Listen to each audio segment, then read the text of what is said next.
হয় মই বৰ্তমান উপস্থিত হৈছোঁ নৱগঠিত গৌৰীপুৰ সমষ্টিত দেখিবলৈ পোৱা গৈছে যে ৰাইজৰ দলৰ 200 অধিক মহিলা ইয়াতে ৰাইজৰ দলত যোগদান কৰিছে। এই ক্ষেত্ৰত মই ইয়াৰে যে মহিলা আছে এই মহিলাৰ পৰা মই অলপ মন্তব্য ল'বলৈ চেষ্টা কৰিম। হয়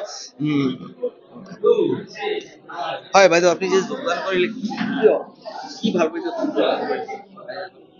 গগৈ আমার রাইজের কারণে অনেক কি করেছে, ত্যাগ করেছে আর রাইজের কারণে অনেক কষ্ট সহ্য করে আছে। এই কারণে আমি আর ভাল লাগিছে আর সি যদি আমার স্যারে যদি ইমান কষ্ট কৰিব পাৰে তা আমিও কৰিব পাৰো ন। এই কাৰণে আৰ সকলো মিলি যোগদান কৰি মানে এই দলটোত আৰু জইন হলো। আপনি কোন পৰা আহিছে? মই সোনাকুলি পাট্টৰ পৰা আহিছো।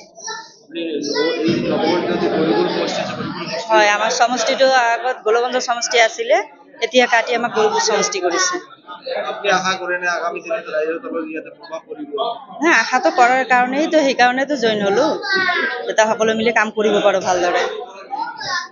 হয় নিশ্চয়কৈ দেখিবলৈ পাইছে যে ইয়াতে প্ৰায় 2 শতাধিক যি মহিলা আছে, মহিলা ইয়াতে মহিলা ৰাইজৰ দলত এই যোগদান কৰি ৰাইজৰ দলত যি কুমটি এই মহিলা কুমটি ইয়াতে বনাই আছে। এই ক্ষেত্ৰত মোৰ লগত মোৰ সতীৰ্থ আছে, সতীৰ্থ নিশ্চয়কৈ দেখুৱাব ইয়াৰে দৃশ্য।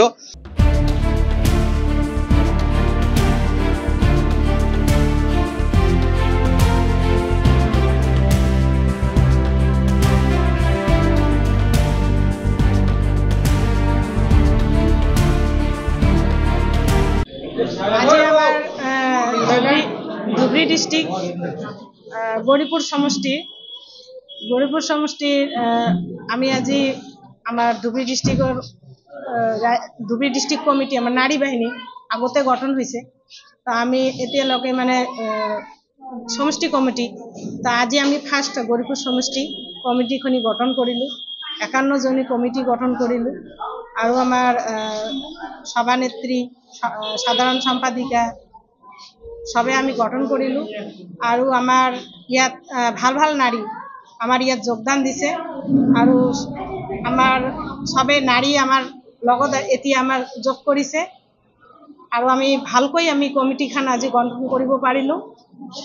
আমি সেইকাৰণে আমি আমাৰ নাৰীক আমি ধন্যবাদ জনালোঁ যে আমাৰ সাথ দিয়াৰ কাৰণে, গৌৰীপুৰ সমষ্টি গঠন কৰাৰ কাৰণে ইহঁতে আমাক সহযোগিতা কৰিছে আৰু আমি সহযোগিতাৰ কাৰণে আমি আজি গৌৰীপুৰ সমষ্টিটো গঠন কৰিব পাৰিলোঁ। আৰু আমি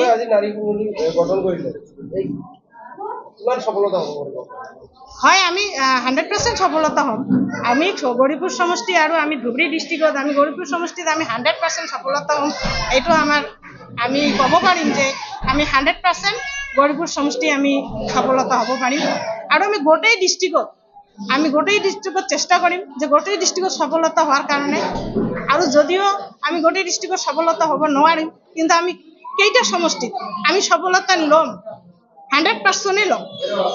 আজি আমাৰ ধুবড়ী জিলা সমষ্টিৰ অন্তৰ্গত নৱগঠিত গৌৰীপুৰ বিধানসভা সমষ্টিৰ নাৰী বাহিনী কমিটি গঠন কৰা হ'ল। আজি আমি গৌৰীপুৰ সমষ্টিৰ 33খন গাঁও পঞ্চায়তৰ পৰা বিভিন্ন আমাৰ মহিলাসকলে ওলাই আহিছে। তেওঁলোকে আহি নেতৃত্ব ল'লে। আজি আমাৰ এই যুৱ বাহিনী কমিটিত আফৰোজা বেগমক সভানেত্ৰী হিচাপে লৈ আমি মুঠ 51 জনী এখন মহিলা নাৰী শক্তিশালী কমিটি গঠন কৰিলোঁ। লগতে আমাৰ কাৰ্যকৰী সভানেত্ৰী হিচাপে আছে কি নাম আছিলে আজিজা খাতুন চুলতানা আৰু সাধাৰণ সম্পাদিকা হিচাপে ৰৌচনাৰা চৰকাৰ। এই তিনিজনকে মূল পদত ৰাখি টোটাল আমি 51 জনীয় নাৰী কমিটি এখন গঠন কৰিলোঁ। আগন্তুক পঞ্চায়ত নিৰ্বাচন আৰু বিধানসভা নিৰ্বাচনত এই মহিলা নাৰী বাহিনীয়ে এটা ভাল ফলাফল আমাক দিব বুলি আমি আশাবাদী। আৰু যিহেতু নাৰী শক্তি বৰ্তমান মূল, নাৰীসকলে যেতিয়া ওলাই আহিছে, আজি হয়তো মোৰ এনেকুৱা অনুভৱ হৈছে যে কংগ্ৰেছৰ যিবিলাক মহিলা শক্তি আছে বা বেলেগ দলৰ যিবিলাক তাতকৈ আজিৰ তাৰিখত গৌৰীপুৰ বিধানসভা সমষ্টিৰ যিটো নাৰী বাহিনী কমিটি গঠন কৰা হ'ল তাতকৈ অধিক শক্তিশালী বুলি আমি ইতিমধ্যে অনুভৱ কৰিছোঁ। আৰু নিশ্চিতভাৱে আগন্তুক দিনত এই সমিতিখনে গৌৰীপুৰ সমষ্টিৰ অন্তৰ্গত বিভিন্ন ব্লক তথা পঞ্চায়তত আমাৰ সাংগঠনিক ভেটি অধিক শক্তিশালী কৰিব বুলি আমি আশাবাদী।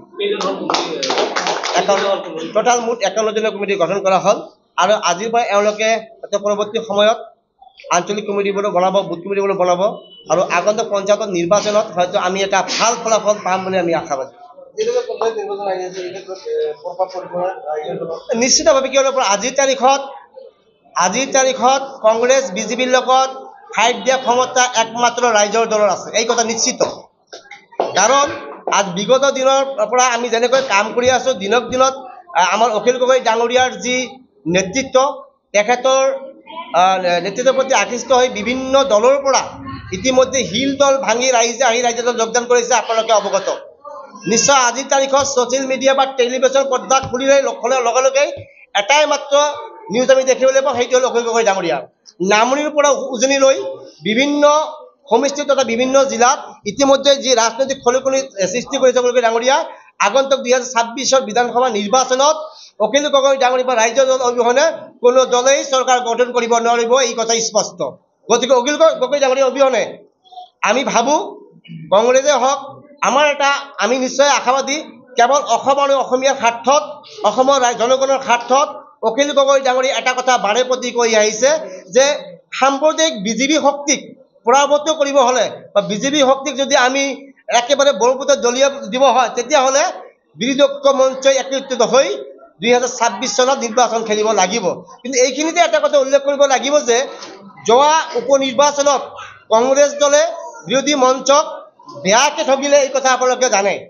কাৰণ বিৰোধী ঐক্য মঞ্চে কেৱল মাত্ৰ 42 সমষ্টিয়ে দাবী কৰিছিলে আৰু কংগ্ৰেছ দলে ইতিমধ্যেই এই 42 সমষ্টিয়ে বিৰোধী ঐক্য মঞ্চক দিয়াৰ কথা ঘোষণা কৰিছিলে।